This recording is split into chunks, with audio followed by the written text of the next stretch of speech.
Hello friends, welcome back to my channel Kritika's Academy. இன்னைக்கு நம்ம கிளாஸ்ல 9th ஸ்டாண்டர்ட் சோசியல் சயின்ஸ்ல செகண்ட் சாப்டர் ஆன லித்தோஸ்பியர் எக்ஸோஜெனிட்டிக் ப்ராசஸஸ் அப்படின்றத பற்றி தான் பார்க்க போகிறோம்.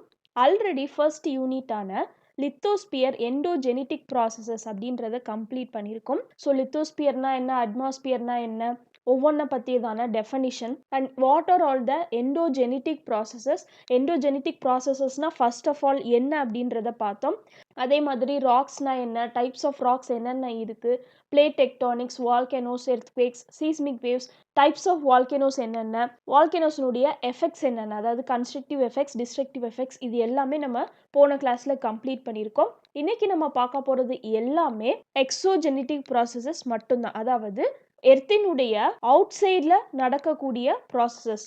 இந்த யூனிட்டை மட்டும் பர்டிகுலராக நான் 2 கிளாஸாக வந்து செப்பரேட் பண்ணி போஸ்ட் பண்ண போகிறேன். ஏன் அப்படின்னா இந்த சாப்டரினுடைய எண்டில் erosional activities and depositional activities அப்படின்னு சொல்லி கொடுத்துருக்காங்க. ஸோ இந்த எரோஷனல் அண்ட் டெபாசிஷனல் ஆக்டிவிட்டீஸ் அப்படின்றது ரிவர்ஸ்க்கு தனியாக, அண்டர் கிரவுண்ட் வாட்டருக்கு தனியாக, விண்டுக்கு தனியாக, வேவ்ஸ்க்கு தனியாக, இப்படின்னு சொல்லி கிட்டத்தட்ட 5-6 பேஜஸ் வந்து இருக்குது. ஸோ எல்லாத்தையும் நம்ம கம்பைன் பண்ணி பார்த்தா கொஞ்சம் கன்ஃபியூசிங்காக இருக்கும். அதனால் இந்த erosional and depositional activities of the wind waves இது எல்லாத்தையுமே நான் நெக்ஸ்ட் கிளாஸில் போஸ்ட் பண்ணுறேன். வாங்க இன்றைக்கி நம்ம கிளாஸ்க்குள்ளே போகலாம். ஃபர்ஸ்ட் இன்ட்ரொடக்ஷன் அப்படின்னு எடுத்துக்கிட்டோம்னா, எர்த் அப்படின்றதுல வேரியஸ் சேஞ்சஸ் வந்து எப்போதுமே நடந்துகிட்டே இருக்குது. இதுக்கு காரணமாக இருக்கக்கூடியது என்ன அப்படின்னா இன்டர்னல் மற்றும் எக்ஸ்டர்னல் ப்ராசஸஸ் தான். அதாவது பிளேட் மூமெண்ட்ஸ் அப்படின்றது எப்படி இருந்துச்சு, இந்தியன் பிளேட் அப்படின்றது கோண்ட்வானா லேண்டினுடைய ஒரு பார்ட்டாக தான் இருந்துச்சு. பட் அதுக்கப்புறமா இது நார்த்வேர்ட்ஸில் ட்ரிஃப்ட் ஆகி மூவ் ஆச்சு அப்படின்னு சொல்லி பார்த்தோம். இந்த மாதிரி சர்டின் சேஞ்சஸ் வந்து எர்த்தில் நடந்துகிட்டே இருக்குது. இதுக்கு காரணமாக இருக்கக்கூடியது எர்த்தில் நடக்கக்கூடிய internal processes and external processes. இந்த 2 ப்ராசஸும் கண்டினியூஸாக ஒன்னோட ஒன்று இன்டராக்ட் ஆகிறது மூலமாக எர்த் சர்ஃபேஸினுடைய ஸ்ட்ரக்சர் அப்படின்றது கண்ட்ரோல் பண்ணப்பட்டுருக்கு. எப்படி இன்டர்னல் ப்ராசஸஸ்க்கு எர்த்துக்குள்ளே இருக்கக்கூடிய ஹீட்டு காரணமாக இருக்கும், அதே மாதிரி எக்ஸ்டர்னல் ப்ராசஸஸ் அப்படின்றது சோலார் எனர்ஜி, கிராவிடேஷனல் ஃபோர்ஸஸ் இதனுடைய கான்சிக்வன்ஸாக இருக்குது. ஸோ எக்ஸோஜெனிட்டிக் ப்ராசஸஸ் அப்படின்றத 2ஆக பிரிக்கிறாங்க. ஒன்று என்ன அப்படின்னு பார்த்தோம்னா வெதரிங் அண்ட் மாஸ் மூமெண்ட், இன்னொன்று என்ன அப்படின்னா கிரேடேஷன். இந்த வெதரிங் அண்ட் மாஸ் மூமெண்ட்டை physical weathering, chemical weathering, biological வெதரிங்னு 3ஆக பிரிக்கிறாங்க. கிரேடேஷனை டீக்ரேடேஷன் அண்ட் அக்ரேடேஷன் அப்படின்னு பிரிக்கிறாங்க. ஸோ இதெல்லாம் என்னென்ன அப்படின்றத இப்போ இன் டீட்டெயில்டாக பார்ப்போம். ஃபர்ஸ்ட் வெதரிங் அப்படின்னு எடுத்துக்கிட்டோம்னா எர்த்தினுடைய க்ரஸ்ட்டில் இருக்கக்கூடிய மெட்டீரியல்ஸ் பிரேக் ஆகிறது அல்லது டிஸ்இன்டெகிரேட் ஆகிறது அல்லது டீகம்போஸ் ஆகிறது. இந்த breaking, disintegration, decomposition of materials of the earth's crust அப்படின்றது எதனால் ஏற்படுது அப்படின்னா எக்ஸ்போஷர் டு த அட்மாஸ்பியர். இந்த ப்ராசஸை தான் வெதரிங் அப்படின்னு சொல்கிறோம். 3 டைப் ஆஃப் வெதரிங் இருக்குது. Physical weathering, chemical weathering and biological weathering. First physical weathering அப்படின்னு பார்த்தோம்னா ராக்ஸ் வந்து அதனுடைய கெமிக்கல் கம்போசிஷனில் எந்த ஒரு மாற்றமும் இல்லாமல் ஃபிசிக்கல் ஃபோர்ஸஸினுடைய ஆக்ஷன்னால் உடைஞ்சது, பிரேக் டவுன் ஆச்சு அப்படின்னா அதை ஃபிசிக்கல் வெதரிங் அப்படின்னு சொல்கிறோம். நம்ம ஹியூமன்ஸ் எல்லாமே வீடு கட்டி வீட்டுக்குள்ளே இருக்கோம். பட் ராக்ஸ் மாதிரியான மெட்டீரியல்ஸ் வந்து எக்ஸ்போஸ் ஆகி தான் காணப்படுது. நைட்டில் வந்து சில்னஸான கிளைமேட் இருக்கும், டே டைமில் கிளைமேட் கொஞ்சம் ஹாட்டாக இருக்கும். ஸோ இந்த கான்ஸ்டண்ட்டாக freezing and thawing of rocks during the day and night தான் ராக்ஸ் வந்து எக்ஸ்பேண்ட் ஆகிறதற்கு, கான்ட்ராக்ட் ஆகிறதற்கு காரணமாக இருக்குது. நமக்கு எல்லாருக்குமே தெரியும், ஹீட் பண்ணும்போது ஒரு சப்ஸ்டன்ஸ் அப்படின்றது அதில் இருக்கக்கூடிய மாலிகுல்ஸ் வந்து கொஞ்சம் ஸ்பேசிங் இன்க்ரீஸ் ஆகும். ஸோ இதன் மூலமாக தான் வால்யூம் அப்படின்றது இன்க்ரீஸ் பண்ணப்படுது. ஃப்ரீஸ் பண்ணும்போது மாலிகுல்ஸ் அப்படின்றது கொஞ்சம் டைட் ஆகிக்கும், அதனால எந்த ஒரு சப்ஸ்டன்ஸும் கொஞ்சம் கான்ட்ராக்ட் ஆகும். ஸோ இந்த மாதிரி டே அண்ட் நைட்டில் ஏற்படக்கூடிய கிளைமேட் சேஞ்சஸ் வந்து ராக்ஸை எக்ஸ்பேண்ட் பண்ணவும் கான்ட்ராக்ட் பண்ணவும் ஹெல்ப் பண்ணுது. ஸோ இந்த எக்ஸ்பேன்ஷன் அண்ட் கான்ட்ராக்ஷன் அப்படின்றது கண்டினியூஸாக நடந்துகிட்டே இருக்கிறதுனால ராக்ஸினுடைய சர்ஃபேஸில் கிராக்ஸ் ஃபார்ம் ஆகி ஈவென்ச்சுவலி அது டிஸ்இன்டெகிரேட் ஆகுது. ஃபிசிக்கல் வெதரிங் அப்படின்றதுல 3 டைப்ஸ் சொல்கிறாங்க. ஒன்று என்ன அப்படின்னா எக்ஸ்ஃபாலியேஷன், இரண்டாவது என்ன அப்படின்னா பிளாக் டிஸ்இன்டெகிரேஷன், மூணாவது என்ன அப்படின்னா கிரானுலர் டிஸ்இன்டெகிரேஷன். எக்ஸ்ஃபாலியேஷன் அப்படின்னு பார்த்தோம்னா ரவுண்டாக இருக்கக்கூடிய ராக் சர்ஃபேஸஸில் ஆல்டர்னேட்டான ஹீட்டிங் அண்ட் கூலிங் அப்படின்றது ராக்ஸ் வந்து லேயர் பை லேயராக, வெங்காய தோல் எப்படி உறிஞ்சோருமோ அந்த மாதிரி லேயர் பை லேயராக பீல் ஆகுது. இந்த ப்ராசஸை தான் எக்ஸ்ஃபாலியேஷன் அப்படின்னு சொல்கிறோம். ஸோ ஷீட்டிங் அண்ட் ஷேட்ரிங் இதுதான் 2 ஃபார்ம்ஸ் ஆஃப் எக்ஸ்ஃபாலியேஷனாக காணப்படுது. ஸோ இதில் பார்த்தீங்கன்னா தெரியும், இதுதான் ஷீட்டிங் அண்ட் ஷேட்ரிங் அப்படின்றது. நார்மலாக ஹில் ஏரியாஸில் ட்ராவல் பண்ணோம் அப்படின்னாலே அங்கே இருக்கக்கூடிய ராக்ஸில் இந்த மாதிரியான வெடிப்புகள் வந்து பார்க்க முடியும். தகடாக வந்து அங்கங்கே பிரிஞ்சு காணப்படும். இது வந்து எக்ஸ்ஃபாலியேஷனுக்கு எக்ஸாம்பிள். இரண்டாவது டைப் ஆஃப் ஃபிசிக்கல் வெதரிங் பார்த்தோம்னா கிரானுலர் டிஸ்இன்டெகிரேஷன். இது வந்து கிறிஸ்டலைன் ராக்ஸில் தான் நடக்குது. இந்த கிறிஸ்டலைன் ராக்ஸ்னுடைய கிரெயின்ஸ் லூஸ் ஆகி ஃபால் அவுட் ஆகுது. ஸோ ஒரு மாதிரியான ஓட்ட மாதிரியான அமைப்பு காணப்படுது. இதுக்கும் காரணமாக இருக்கக்கூடியது டெம்பரேச்சர் தான். மூணாவது டைப் ஆஃப் ஃபிசிக்கல் வெதரிங் அப்படின்னு பார்த்தோம்னா பிளாக் டிஸ்இன்டெகிரேஷன். தகடா பேந்து வர்றது மாதிரியும் இல்லாமல் ஓட்டையாக விழுகிற மாதிரியும் இல்லாமல் ஒரு சர்டைன் பிளாக்கே அப்படியே பிரிஞ்சு காணப்படுறது தான் பிளாக் டிஸ்இன்டெகிரேஷன் அப்படின்னு சொல்கிறோம். இதுக்கு காரணமாக இருக்கக்கூடியதும் repeated expansion and contraction of rocks தான். ஸோ இந்த ராக்ஸினுடைய ஜாயின்ஸில் ஏற்படக்கூடிய ஸ்ட்ரெஸ்னால இந்த பிளாக் டிஸ்இன்டெகிரேஷன் அப்படின்றது ஏற்படுது. இரண்டாவது டைப் ஆஃப் வெதரிங் பார்த்தோம்னா கெமிக்கல் வெதரிங். கெமிக்கல் ரியாக்ஷன்ஸ்னால விண்ட் மாதிரியோ கிளைமேட் மாதிரியோ ஃபிசிக்கல் ஃபேக்டர்ஸாக இல்லாமல் கெமிக்கல் ஃபேக்டர்ஸ்னால கெமிக்கல் ரியாக்ஷன்ஸ்னால ஏற்படக்கூடிய டிஸ்இன்டெகிரேஷன் அண்ட் டீகம்போசிஷன் ஆஃப் ராக்ஸை கெமிக்கல் வெதரிங் அப்படின்னு சொல்கிறோம். இது ப்ரிடாமினன்ட்லி ஹாட் மற்றும் humid regions such as equatorial zones, tropical zones, subtropical ஜோன்ஸ்லாம் அதிக அளவில் காணப்படுது இந்த கெமிக்கல் வெதரிங் அப்படின்றது. So the processes of oxidation, carbonation, solution and hydration மூலமாக கெமிக்கல் வெதரிங் அப்படின்றது ஏற்படுது. இந்த கெமிக்கல் வெதரிங்க்கு ஏஜென்ட்ஸாக செயல்படக்கூடியது எது அப்படின்னு பார்த்தோம்னா oxygen, carbon dioxide, hydrogen மற்றும் வாட்டர். இப்போ first type of chemical weathering ஆன ஆக்சிடேஷன் அப்படின்றத பார்ப்போம். அட்மாஸ்பியரில் இருக்கக்கூடிய ஆக்சிஜன் ராக்ஸில் இருக்கக்கூடிய அயனோட ரியாக்ட் ஆகுது. ஸோ Fe+O2 ரியாக்ட் ஆகும்போது நமக்கு அயன் ஆக்சைடு FeO2 அப்படின்றது ஃபார்ம் ஆகுது. ஸோ அயன் ஆக்சைடு அப்படின்றது ஃபார்ம் ஆகுறதுனால ராக்ஸினுடைய சர்ஃபேஸ் வந்து ஒரு மாதிரி ரெட்டிஷ் ப்ரௌனாக மாற்றப்படுது. ஸோ இந்த ப்ராசஸை எதுக்கு சிமிலராக நம்ம சொல்லலாம் அப்படின்னா ரஸ்டிங் ஆஃப் அயனுக்கு சிமிலராக சொல்லலாம். அண்ட் இந்த ப்ராசஸ் மூலமாக ராக்ஸ் அப்படின்றது வீக்கன் ஆகுது. இரண்டாவது பார்த்தோம் அப்படின்னா கார்பனேஷன் அப்படின்றது வாட்டரையும் கார்பன் டை ஆக்சைடையும் மிக்ஸ் பண்ணுறது. ஸோ இந்த வாட்டரும் அட்மாஸ்பியரில் இருக்கக்கூடிய கார்பன் டை ஆக்சைடும் மிக்ஸ் ஆகும்போது கார்போனிக் ஆசிட் அப்படின்றது ஃபார்ம் ஆகுது. H2CO3 அப்படின்றது தான் கார்போனிக் ஆசிட். ஸோ இந்த ப்ராசஸ் தான் கார்பனேஷன் அப்படின்னு சொல்கிறோம். இந்த கார்பனேஷன் அப்படின்ற ப்ராசஸ் வந்து கேவ்ஸ் ஃபார்ம் ஆகிறதற்கு ரொம்ப ரொம்ப முக்கியமாக இருக்குது. பர்டிகுலர்லி பார்த்தோம் அப்படின்னா லைம்ஸ்டோன் இருக்கக்கூடிய ரீஜியன்ஸில் இந்த கார்போனிக் ஆசிட் வந்து கார்போனேட் ராக்ஸோட ரியாக்ட் ஆகும்போது ராக்ஸ் அப்படின்றது டிஸ்இன்டெகிரேட் ஆகுது. மூணாவது டைப் ஆஃப் கெமிக்கல் வெதரிங் பார்த்தோம்னா சொல்யூஷன். ராக் சப்ஸ்டன்சஸ் வந்து வாட்டரில் டிசொல்யூட் ஆகிறதுனால ராக்ல இருக்கக்கூடிய சின்ன சின்ன பார்ட்டிகல்ஸ் வந்து லூசன் ஆகுது. இதன் மூலமாக ராக்ஸ் அப்படின்றது பிரேக் டவுன் ஆகுது. ஸோ இதை வந்து சொல்யூஷனுக்கு எக்ஸாம்பிளாக சொல்லலாம். Fourth type of chemical weathering அப்படின்னு பார்த்தோம்னா ஹைட்ரேஷன். ராக்ஸில் கண்டினியூஸாக வாட்டர் ஸ்டாக்னண்ட்டாக இருக்கிறதன் மூலமாக வாட்டர் அப்படின்றது இந்த மினரல் ஸ்ட்ரக்சரில் அப்சர்வ் பண்ணப்படுது.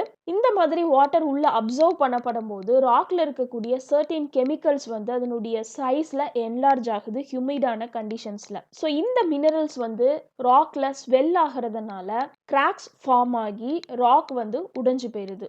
இந்த டைப் ஆஃப் வெதரிங்கை தான் நம்ம ஹைட்ரேஷன் அப்படின்னு சொல்லி அழைக்கிறோம்.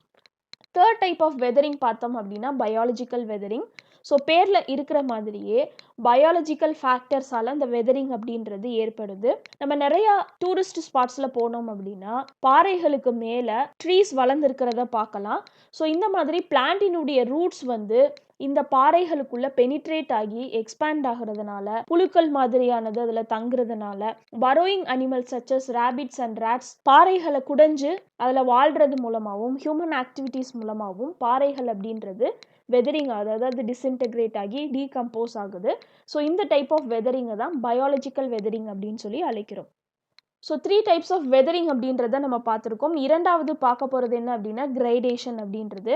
கிரேடேஷன் அப்படின்றது it's the process of levelling of the land அப்படின்றது நேச்சுரல் ஏஜென்ட்ஸான rivers, ground water, wind, glaciers, sea waves இதனால லெவல் ஆகிற அந்த ப்ராசஸை கிரேடேஷன் அப்படின்னு சொல்கிறோம். So in due course of time கொஞ்ச நாள் கழிச்சு பார்த்தோம் அப்படின்னா இந்த ஏஜென்ட்ஸ் எல்லாமே வேரியஸ் கிராடேஷனல் ரிலீஃப் ஃபீச்சர்ஸை வந்து ஏற்படுத்தி இருக்கு. ஸோ கிரேடேஷன் அப்படின்றது 2 வேஸில் நடக்குது. ஒன்று என்ன அப்படின்னா டீக்ரேடேஷன், இன்னொன்று என்ன அப்படின்னா அக்ரேடேஷன் அப்படின்றது. கிரேடேஷன் அப்படின்றது லெவலிங் லேண்ட் சர்ஃபேஸ் அப்படின்னு பார்த்தோம். இப்போ அக்ரேடேஷன் அப்படின்றது building up of landforms, certain landforms அப்படின்றது கிரியேட் பண்ணப்படுறதா அக்ரேடேஷன் அப்படின்னு சொல்கிறோம். டீக்ரேடேஷன் அப்படின்றது ஆல்ரெடி எக்ஸிஸ்டன்ஸில் இருக்கக்கூடிய லேண்ட் ஃபார்ம்ஸ் ஒரு லேண்ட் சர்ஃபேஸ் வந்து எரோட் ஆகிறத டீக்ரேடேஷன் அப்படின்னு சொல்கிறோம். இது இரண்டுமே கிரேடேஷனில் தான் உட்பட்டு இருக்கு. இப்போ இந்த கிரேடேஷனுக்கான ஏஜென்ட்ஸ் என்னென்ன அப்படின்னு பார்த்தோம்னா ரன்னிங் வாட்டர், ரிவர் அப்படின்றத சொல்லலாம். மற்ற ஏஜென்ட்ஸ் ஆஃப் கிரேடேஷனை கம்பேர் பண்ணும்போது ரன்னிங் வாட்டரினுடைய ஒர்க், அதாவது ரிவர்ஸினுடைய ஒர்க் அப்படின்றது தான் ரொம்ப முக்கியமானதாக இருக்குது இந்த கிரேடேஷன் ப்ராசஸில்.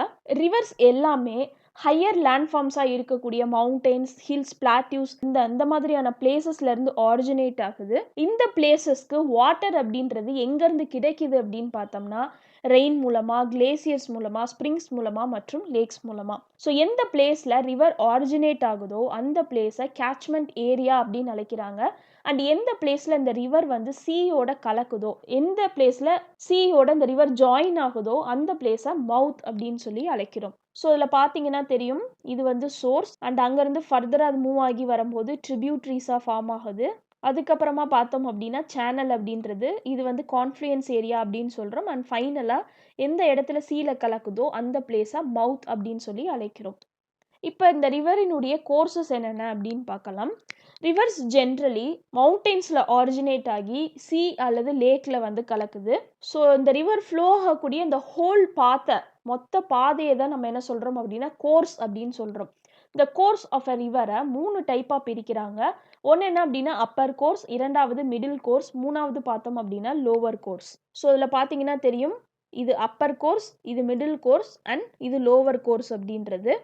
இப்போ அப்பர் கோர்ஸ் அப்படின்னு எடுத்துக்கிட்டோம்னா இதில் ரிவரினுடைய மோஸ்ட் டாமினன்ட் ஆக்ஷன் என்ன அப்படின்னா எரோஷன். அங்கே இருக்கக்கூடிய கல், மண் இந்த மாதிரியானதை எரோட் பண்ணி கொண்டு வருது அது வரக்கூடிய அந்த பாதையில்.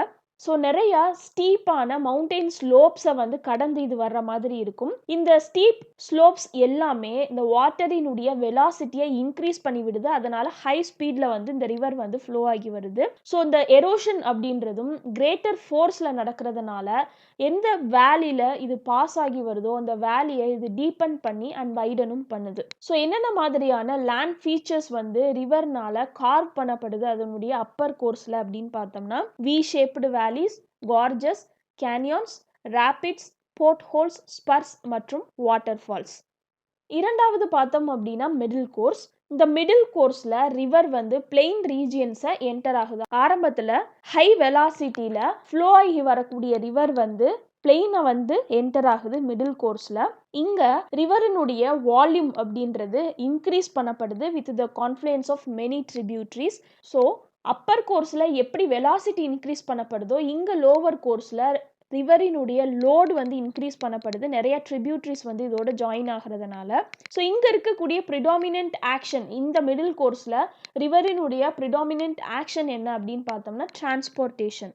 சம்டைம்ஸ் வெலாசிட்டி டிக்ரீஸ் ஆகும்போது டெபாசிஷனும் நடக்குது. என்ன எரோட் பண்ணி கொண்டு வருதோ ரிவர் அப்பர் கோர்ஸ்லேருந்து அதை சர்டைன் ஏரியாஸில் டெபாசிட் பண்ணுது இந்த ரிவர் அப்படின்றது. ஸோ இந்த மிடில் கோர்ஸில் என்னென்ன மாதிரியான லேண்ட் ஃபார்ம்ஸ் வந்து ரிவர்னால் டெவலப் பண்ணப்படுது அப்படின்னு பார்த்தோம்னா ஃப்ளட் பிளைன்ஸ், மியாண்டர்ஸ், ஆக்ஸ்பவ் லேக்ஸ் இந்த மாதிரியானதெல்லாம்.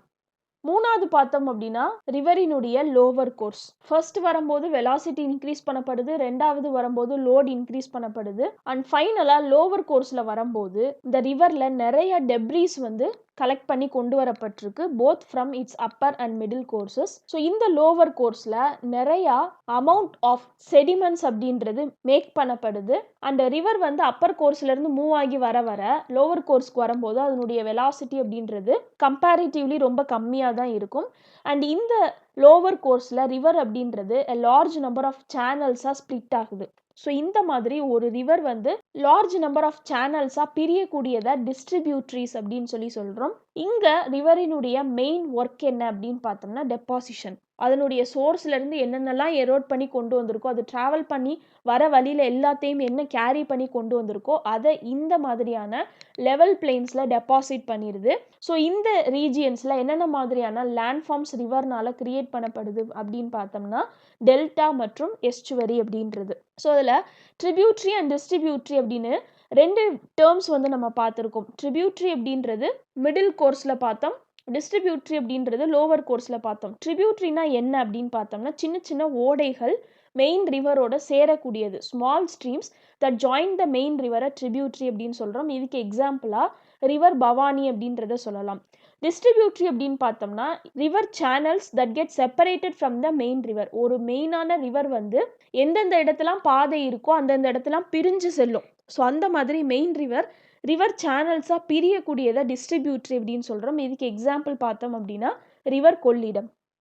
So that's all for today friends. இன்னைக்கு கிளாஸ் இதோட கம்ப்ளீட் ஆகுது. லித்தோஸ்பியரில் எக்ஸோஜெனிட்டிக் ப்ராசஸஸில் வெதரிங்னா என்ன, ஃபிசிக்கல் வெதரிங்னா என்ன, கெமிக்கல் வெதரிங்னா என்ன, பயாலஜிக்கல் வெதரிங்னா என்ன அப்படின்னு பார்த்தோம்.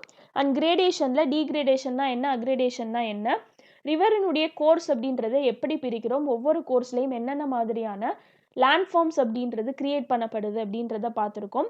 ஸோ இதனுடைய கண்டினியூஷனாக எரோஷனல் அண்ட் டெபாசிஷனல் ஆக்டிவிட்டீஸ் அப்படின்றதும் இந்த சாப்டரில் கொடுத்துருக்கக்கூடிய do you know or other important facts அப்படின்றதையும் பார்ப்போம். இந்த வீடியோ உங்களுக்கு யூஸ்ஃபுல்லாக இருந்திருக்கும் அப்படின்னு சொல்லி நம்புகிறேன். என்னோட வீடியோ யூஸ்ஃபுல்லாக இருந்துச்சு அப்படின்னா please do like my video, share it with your friends and subscribe to my channel. இன்னொரு வீடியோட உங்களை எல்லாரையும் மீட் பண்ணுறேன். Until then take care and by.